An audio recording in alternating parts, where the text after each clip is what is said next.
I am here with Sam Liu, the director of Batman and Harley Quinn. As this movie is existing within a pre-existing universe in the Bruce Timm universe, do you have to change your approach to this to kind of match the tone or the visuals that set beforehand?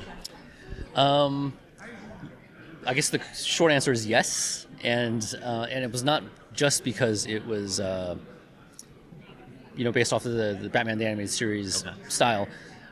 Because I think tonally also this story is very different than a lot of stories that I've sort of worked in the past. I think the past is more about how do you make it more, dramatic? How do you make the fight scenes cooler? How do you, really ramp the tension, that kind of stuff. Sure. This one is a comedy, yeah. And so the things are meant to be. I mean, not to say that it's not. They're not supposed to be mad at each other when they're fighting, but it's a different kind of fight, and it's a different kind of mad, if that makes sense. Yeah, absolutely. Yeah, so tonally it was very, again, as I sort of been saying, is it took me a little while to sort of get on the same page as Bruce as far as okay, what are we building, and how funny are we supposed to be? Is this inappropriate? Yeah.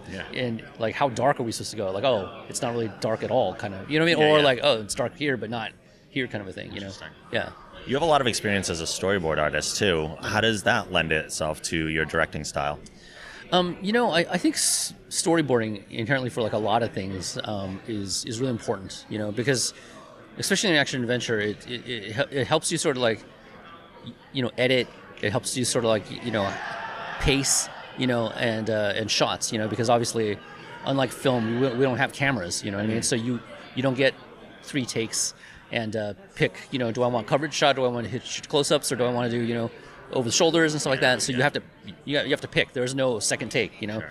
So I think it makes you a better, filmmaker, a better editor. Again, there's no actors, because you're going from a voice. There's no body there. You got to create visually what is happening with these people. Sometimes you have to be a designer. Storyboarding is, I think, one of the hardest jobs, I think, of it, because you have to do so many things. Well, I greatly look forward to the movie. Batman and Harley Quinn coming out, very, very soon.